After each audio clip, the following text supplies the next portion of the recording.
Ne la touchez pas. Il y a plus qu'une fracture. Quelque chose appuie sur la moelle épinière. Le moindre mouvement peut déplacer l'objet et entraîner une paralysie permanente. Sean doit retrouver Léa et quitter cet endroit au plus vite. Melendez dit à Claire d'aller chercher la radio portable. La radio révèle qu'une vis pointe directement vers le canal rachidien. Un seul faux mouvement pourrait rendre Martha paralysée. Ils doivent l'opérer pour retirer la vis. Vous ne pouvez pas opérer ma femme au milieu de tout ça.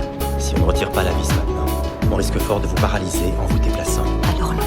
Pendant que Claire et Melendez fouillent à l'ambulance pour trouver le matériel, Noreen les retrouve. Elle supplie les médecins de ne pas opérer. Elle dit qu'elle ne peut pas la perdre si vite. Quand Martha était avec son mari, elle était malheureuse.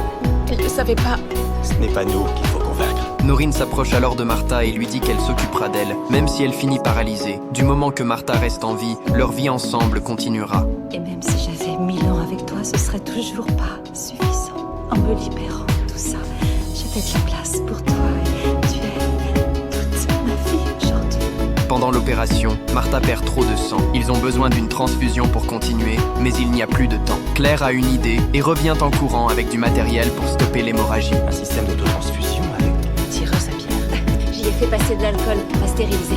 On va lui réinjecter son propre sang dans les veines. L'opération se termine avec succès. Sur le chemin vers l'ambulance, Martha se réveille et Claire lui demande si elle peut serrer la main de Noreen. On vous emmène à l'hôpital. Vous deux, vous êtes mes invités à vie.